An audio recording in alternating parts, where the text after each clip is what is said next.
السلام علیکم، کیسے ہیں آپ سب؟ آج ہم بات کریں گے شعبان کے مہینے کی فضیلت کے حوالے سے۔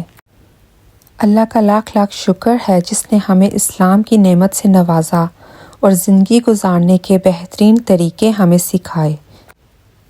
دین اسلام وے آف لائف ہے، دین اسلام طریقہ زندگی ہے۔ شعبان ایک مہینے کا نام ہے۔ اسے شعبان اس لیے کہا جاتا ہے کہ اس ماہ میں عرب پانی تلاش کرنے نکلتے تھے، اور ایک قول یہ بھی ہے کہ وہ جنگوں میں نکلتے تھے، اور ایک قول یہ بھی ہے کہ اس مہینے کو رجب اور رمضان کے مابین ہونے کی وجہ سے شعبان کہا جاتا ہے۔ یہ معافی کی رات، مغفرت کی رات اور شفاعت کی رات ہے۔ اس رات میں اللہ تعالیٰ بنی کلب کی بکریوں کے بال سے بھی زیادہ لوگوں کی مغفرت فرماتا ہے۔ شب برات کی رات جہنم کے عذاب سے چھٹکارا پانے کی رات ہے۔ اس رات میں اللہ تعالیٰ اپنی خاص رحمتیں اور برکتیں نازل فرماتا ہے۔ اس مہینے میں روزوں کی فضیلت ہے۔ رمضان کی ابتدا ہے، رمضان کی تیاری ہے، اور کثرت سے نفلی روزے رکھنے چاہیے۔ اور 15 کے بعد نفلی روزوں کے لیے بھی روکا گیا ہے تاکہ رمضان کے لیے کمزوری نہ ہو اور رمضان کے روزے چھوٹنے کا اندیشہ نہ ہو۔ 15 شعبان کے دن صرف انسان ہی نہیں بلکہ جن، پرندے، درندے اور سمندر کی مچھلیاں بھی روزے رکھتی ہیں۔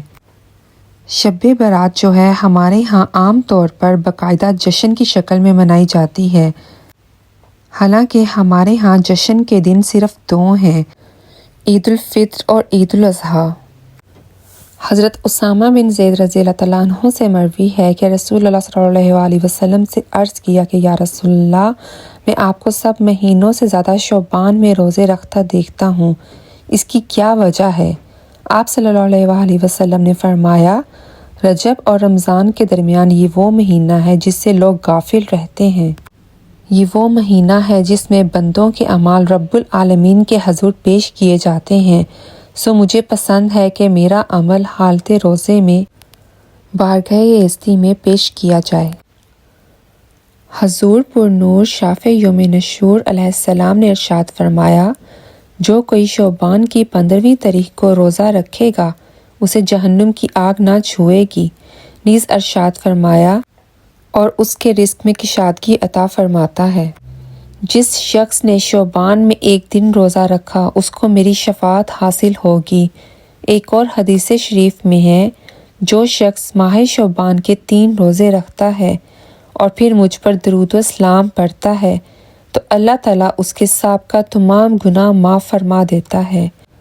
حدیث نبوی ہے، جب یہ رات آئے نصف شعبان، سرکار صلی اللہ علیہ وسلم نے فرمایا، رات کو عبادت کرو اور دن میں روزہ رکھو۔ رسول اللہ صلی اللہ علیہ وسلم شعبان سے زیادہ کسی مہینے میں روزے نہ رکھا کرتے تھے، بلکہ پورے شعبان ہی کے روزے رکھ لیا کرتے تھے، اور فرمایا کرتے، اپنی استطاعت کے مطابق عمل کرو کہ اللہ عز و جل اس وقت تک اپنا فضل نہیں روکتا جب تک تم اکتا نہ جاؤ۔ شب برات میں اعمال نامے تبدیل ہوتے ہیں، لہٰذا ممکن ہو تو 14ویں شعبان کو بھی روزہ رکھ لیا جائے تاکہ اعمال نامے کے آخری دن میں بھی روزہ ہو۔ عرض کی، یا رسول اللہ بتلائیے اس میں کیا ہوتا ہے؟ ارشاد فرمایا رسول اللہ صلی اللہ علیہ وسلم نے کہ اے عائشہ رضی اللہ تعالیٰ عنہ، تم جانتی ہو اس رات میں کیا ہوتا ہے؟ آپ صلی اللہ علیہ وسلم نے فرمایا، اس رات میں یہ ہوتا ہے کہ آدم علیہ السلام کی اولاد میں سے جو شخص اس سال پیدا ہوگا اور جو اس سال میں مرے گا، اس کا مرنا اور پیدا ہونا لکھا جاتا ہے، اور جو فرشتے ان کاموں پر مقرر ہیں ان کو اطلاع دی جاتی ہے، اور جتنا جتنا رزق مخلوق کو اس برس میں ملے گا سب لکھا جاتا ہے۔ اور اس 15ویں رات اللہ تعالیٰ سورج ڈوبتے ہی اس دنیا کے آسمان پر تشریف لاتے ہیں اور ارشاد فرماتے ہیں کہ کوئی بندہ، نیک بندہ ایسا ہے جو ہم سے بخشش مانگے تو ہم اس کو بخش دیں، کوئی رزق مانگے تو ہم اس کو رزق دیں۔ کوئی مصیبت کا مارا دعا کرے تو اس کی مصیبت دور کریں۔ اسی طرح صبح ہونے تک ارشاد فرماتے ہیں بس بندوں کو چاہیے کہ اس رات میں خوب عبادت کریں اور اپنے گناہوں کی معافی مانگیں اور 15ویں تاریخ کو روزہ رکھیں، اور اللہ تعالیٰ اس رات میں اپنی مہربانی سے بے شمار بندوں کو بخشتا ہے، مگر کافر، مشرک، کینہ رکھنے والے کو اور قاتل کو نہیں بخشتا۔ تو یہ وہ مہینہ ہے جس میں نیکیوں کا دروازہ کھول دیا جاتا ہے اور برکتیں نازل ہوتی ہیں اور خطائیں معاف کی جاتی ہیں اور گناہوں کا کفارہ کیا جاتا ہے۔ جو شعبان کے 6 روزے رکھے تو اللہ اس سے 70 قسم کی بلائیں دور کرے گا۔ عائشہ رضی اللہ تعالیٰ عنہ نے بیان کیا کہ رسول اللہ صلی اللہ علیہ وآلہ وسلم نفل روزہ رکھنے لگتے تو ہم آپس میں کہتے کہ اب آپ روزہ رکھنا چھوڑیں گے ہی نہیں، اور جب روزہ چھوڑ دیتے تو ہم کہتے کہ اب روزہ رکھیں گے ہی نہیں۔ میں نے رمضان کو چھوڑ کے رسول اللہ صلی اللہ علیہ وآلہ وسلم کو کبھی پورے مہینے کا نفلی روزہ رکھتے نہیں دیکھا، اور جتنے روزے آپ شعبان میں رکھتے میں نے کسی مہینے میں اس سے زیادہ روزے رکھتے آپ کو نہیں دیکھا۔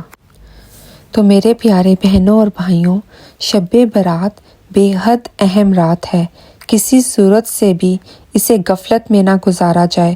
اس رات میں خصوصیت کے ساتھ رحمتوں کی برسات ہوتی ہے۔ اسامہ بن زید رضی اللہ تعالیٰ عنہ بیان کرتے ہیں کہ میں نے رسول اکرم صلی اللہ علیہ وآلہ وسلم سے کہا کہ اے اللہ کے رسول صلی اللہ علیہ وآلہ وسلم، میں دیکھتا ہوں کہ آپ باقی مہینوں میں اتنے روزے نہیں رکھتے جتنے شعبان میں رکھتے ہیں۔ تو رسول اکرم صلی اللہ علیہ وآلہ وسلم فرمانے لگے یہ ایسا مہینہ ہے جس میں لوگ غفلت کا شکار رہتے ہیں، یہ مہینہ رجب اور رمضان کے مابین ہے، اور یہ ایسا مہینہ ہے جس میں اعمال اللہ رب العالمین کے ہاں اٹھائے جاتے ہیں، اور میں یہ پسند کرتا ہوں کہ میرے اعمال روزے کی حالت میں اٹھائے جائیں۔ شعبان میں روزے رکھنے کا فائدہ یہ بھی ہے کہ رمضان کے لیے روزے رکھنے کی مشق ہو جاتی ہے تاکہ رمضان کے روزے رکھنے میں مشقت نہ اٹھانی پڑے۔ تو میرے پیارے بہنوں اور بھائیوں، آپ آج سے ارادہ کریں کہ آپ بھی شعبان کے مہینے میں خوب عبادت کریں گے، اور جتنے روزے رکھ سکیں اور جتنی عبادات کر سکیں وہ آپ کرنے کی پوری کوشش کریں گے۔ امید ہے بہت سے لوگوں کو شعبان کی فضیلت کا اور بھی زیادہ پتہ لگا ہوگا۔ اوکے، انشاءاللہ ایوری ون، ایک نیو ٹاپک میں ایک نیو ویڈیو میں آپ سب سے دوبارہ ملاقات ہوگی۔ تب تک کے لیے اللہ حافظ، اور مجھے دعاؤں میں یاد رکھیے گا۔